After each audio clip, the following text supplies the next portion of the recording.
lecture number 18, nucleotides.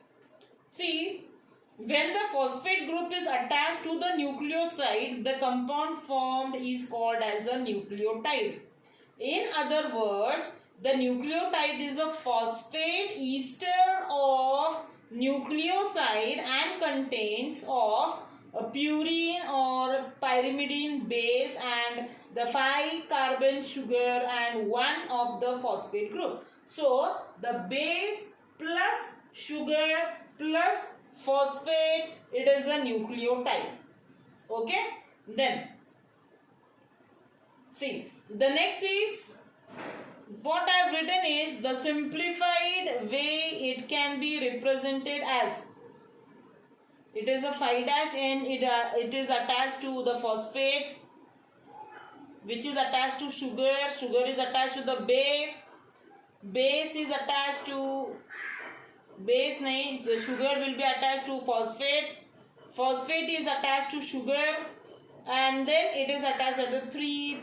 That is the third point, N. It is attached.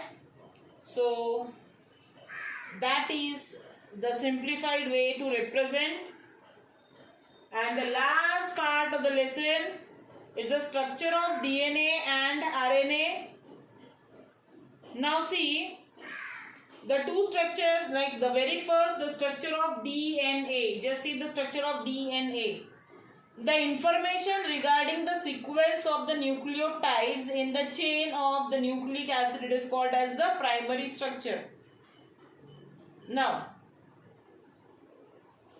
the next, however, the amount of adenine what was equal to that of thymine, that is A is equal to T, and the amount of cytosine, it is equal to guanine, that is A is equal to G.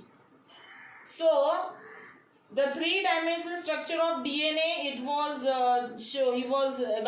what was shown by the scientists James Watson and Francis Crick in the year 1953 on the axis of the X-ray diffraction studies.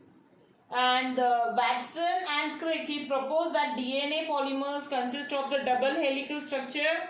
I have not shown it over here, and which explained not only the base equivalence, that is A is equal to 2T and G is equal to C, but the other properties of the DNA, especially its duplication in the living cell, that is called as replication, and the double helix structure of DNA is shown here. Okay, now the double helix structure of DNA, it consists of the two right-handed helical polynucleotides chains, which are like they move around the same central axis. The two strands are anti-parallel and they run in the opposite directions, and they are joined by 5' and 3', and that forms a backbone of the each DNA strand from which the base extends.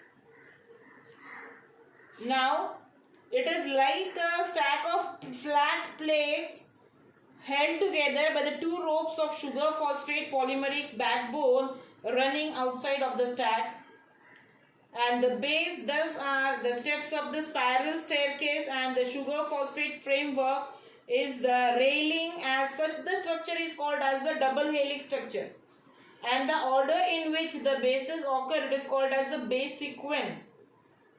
Okay, next we go for the structure of DNA. The two strands are held together by hydrogen bondings, and this hydrogen bonding is very specific because the structures of the bases, they permit only one mode of pairing, that is, for example, guanine is hydrogen bonded to cytosine and adenine to thymine. So thymine and adenine, they can be joined by the two hydrogen bonds, while the cytosine and the guanine are joined by the 3 hydrogen bonds.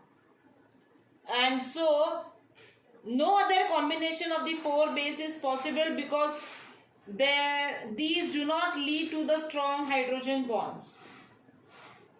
Okay, that is the structure of DNA and RNA. So the structures are same, the only thing is deoxy, मतलब उसमें oxygen नहीं है, बाकी the structures are exactly the same. So that is all about DNA and RNA. And so that's all with the lesson. Now the important points, the important questions from the lesson are, the very first is how to classify the carbohydrates, the two methods to prepare glucose, one in lab, the other is a commercial method. The next is the reactions of glucose, important. The next is the classification of the proteins, what do you mean by proteins? Okay, the next part, classify the proteins. They are classified in the two different ways. Next, then we go for the 4 different structures, the structures of the carbohydrates, and the last part was enzymes. And ये भी पूछते exam में the coagulation of protein, that too is expected in the exam. So see, these are all the expected questions asked in the exam. So wish you all the best. We have completed biomolecules. Okay, wish you all the best. Have a good day.